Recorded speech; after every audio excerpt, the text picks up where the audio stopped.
Howdy and hello everyone, and I have something to pose to you. Have you ever had deja vu? And this is decades, and today we're going to look over all of them. Listen, I know this looks weird, but try. I swear I've been in this position before, but I just can't put my finger on it. Where is all this coming from? Am I going insane? Oh. I think I get it now. Train horns, the closest you're going to get to using a horn section as a warning system. In the supposed past, I've looked into the good ones, the awful ones, the bland ones, and the wonderful, but I've never really looked into the true logistics on how these things work and how they sound. So today, let's look into train horns in their perfectly autistic glory and see what makes some of them so good and others Canadian. Ew! These are the best Honey Nut Cheerios I've ever had. K5LAs, they're like Starbucks, they're everywhere, they'll usually leave you satisfied, and some of them are really, really good. They're also stupidly expensive. K5LAs are the poster boy of US train horns. Chances are, if you hear a train horn, specifically from a passenger train, 8 times out of 10, it's gonna be a K5LA or something very similar. But wait, I hear you shouting. You haven't unnecessarily nerded out yet again, boring that one dwindling part of your audience. I'll stop you right there. A K5LA, in its glorious cornflakes fashion, is a B major 6th chord, or just normally known as a B6 chord. For those of you who aren't music nerds like me, that sounds a little something like this. A K5LA is a nice horn in its fundamentals, but as a wise man once said, not all K5LAs are built the same.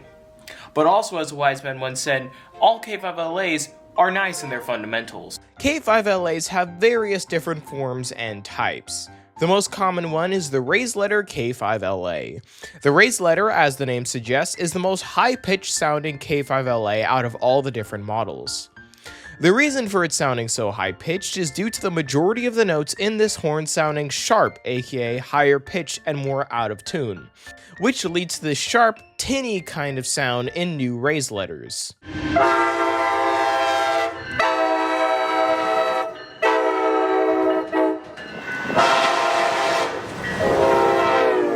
The raised letter K5LA is most commonly used on Siemens Charger family, and is usually the horn used if a passenger railroad is replacing a horn. It's pretty obvious, but K5LAs are very much passenger train horns. While yes, some freight trains do have them, most commonly, K5LAs are found on passenger trains or passenger equipment.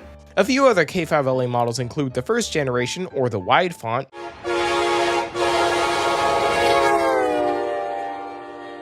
the second generation, or the narrow font,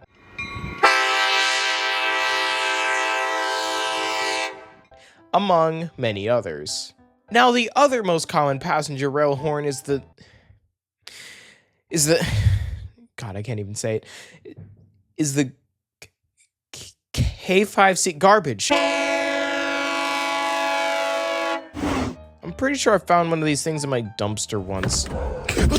K5CAs are designed for emergencies, but last I checked, you don't need to be using the fire exit every time you want to leave work. While I was in my year-and-a-half slumber, new CEM cab cars entered service on Ultimate Corridor Express and Coaster, both of which use this horn. Thankfully, the K5CAs on the CEMs aren't that bad. They're not great, but they don't cause me to dematerialize trackside every single time I hear one of them. Now, other K5CAs are a different story.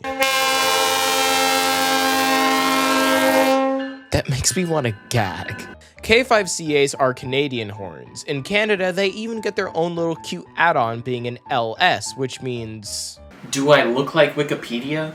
Them being Canadian is presumably where the C in the horn name comes from. They are quite literally designed to sound bad. The reason for this is simple. The K5CA was made to fulfill a Canadian law that all trains must have a two-tone horn with a normal setting and an emergency setting, and the K5CA is the only horn that actually meets that second requirement.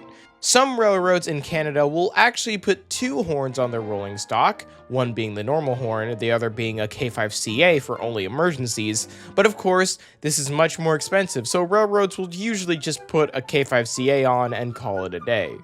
But then why are K5CAs in the US, I hear you asking? To that I say, Why do men have nipples? These are the questions we should be asking in this society. When it comes to new equipment, the manufacturer Bombardier, who got eaten by Alstom, is responsible for a lot of this. Bombardier's main factory is in Thunder Bay in Ontario, Canada, and because it's in Canada, they have to comply with the Canadian laws, even when making equipment for US railroads. Why do Coaster, Ace, and Sounder all have K5CAs? They had no choice. Well, then you're probably asking, why does non-Bombardier equipment get K5CAs? I'm a person, not a library. To be honest, I have no idea why Sounder's MP36s have K5CAs, and I definitely have no idea why 2304 is the only original Coaster cab car to have a K5CA.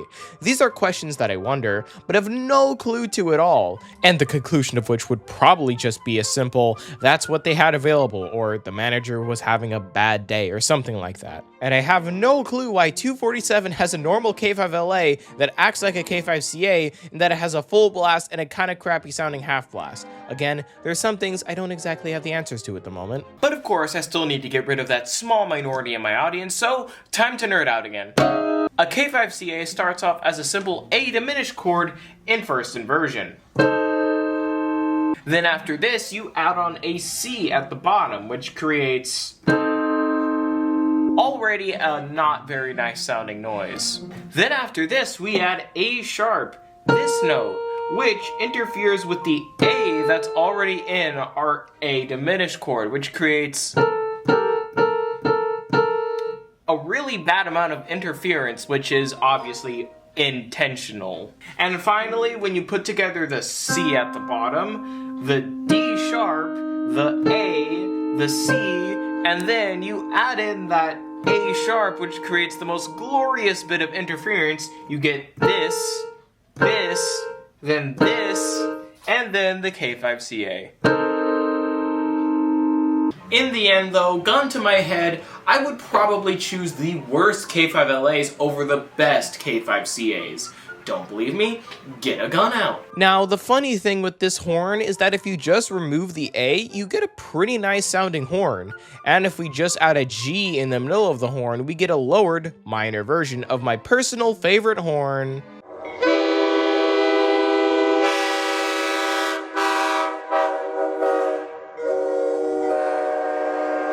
The K5L is also Canadian. Make up your mind! The K5L is unfortunately very rare nowadays, and to my knowledge is no longer made by the manufacturer Nathan. Yes, I will get to horn maker names in this video because I can't look past how people really just put down their name and called it a day. The K5L is absolutely beautiful. So beautiful, in fact, that it's literally the train horn used in that one train horn sound effect I'm pretty sure we've all heard at this point.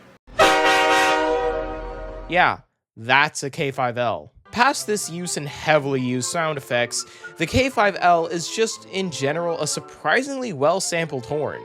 If you hear a horn sound effect in a film made before 2010, chances are, it's a K5L. Now I just can't wait to tell you about the sheer amazingness that is the K5L, so let's jump straight into the virginity. The K5L starts off with a simple D-sharp major chord.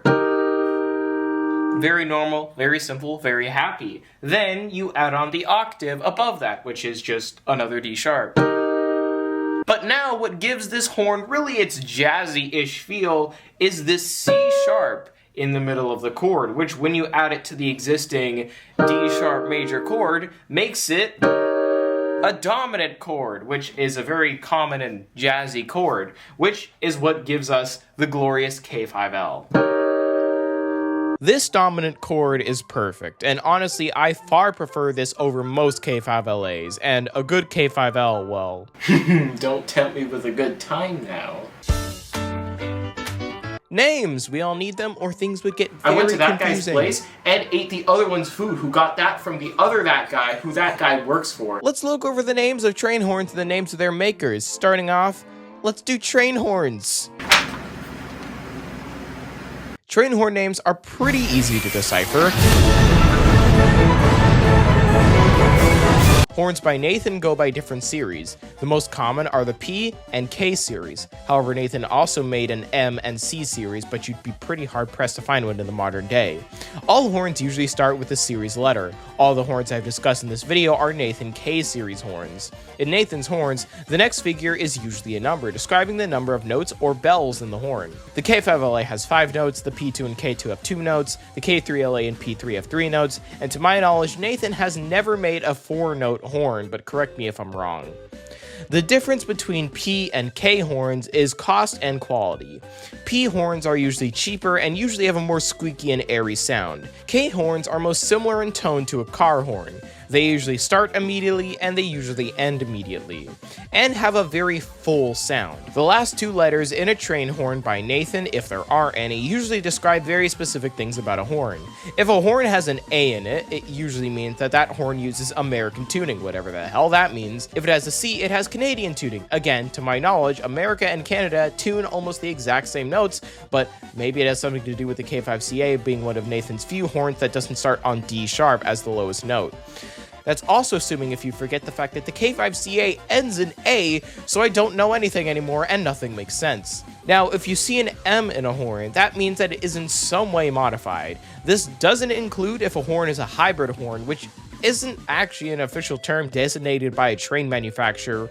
Rather, it was a simple term made up just to describe an unusual bell configuration, meaning technically all hybrid Nathan horns should have an M at the end of them. Even in the highly unlikely chance that the client loses their virginity, they will still internally possess it. Interesting. If you see an H in a horn, that usually means it's a high-profile manifold, meaning the bells are stacked like this. If you find a horn with an L, that means the bells are in a line, like this. Now, that's not all the time, but nothing makes sense anymore. Now that we're done with Nathan, let's move on to Leslie. Comes with a free uninstallation. Did I read that right? No, I did. Comes with a free uninstallation of Tinder and any other dating-related apps with the exclusion of Grindr. Leslie is thankfully very similar to Nathan. Leslie's most well-known horn, the RS3L, uses almost the exact same name style as Nathan. The RS is the series, the 3 is the amount of bells, and the L means a low-profile manifold. Now, I would go over a bunch of Leslie horns, but I feel like I'm starting to bore out some of my male audience if I don't shut the hell up soon, so let's look into the actual names. Nathan's full name is Nathan Airchime, which was originally just called Airchime until it was bought out by Nathan Manufacturing's parent company. Leslie has always been dubbed as that, Leslie, the person who founded it who had the last name of Leslie. Go figure. I could yap more about this topic, but I feel like whatever else I could talk about may invade on the possibility of me doing a future video on this topic. Overall, train horns are cool and a very musical way to warn people not to get hit by the big metal things to various levels of success. Now, if you don't mind me, I found an actually normal drink to drink, so I think I'll be fine from here on out.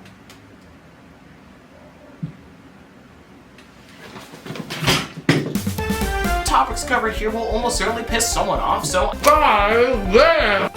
What the? It was hot?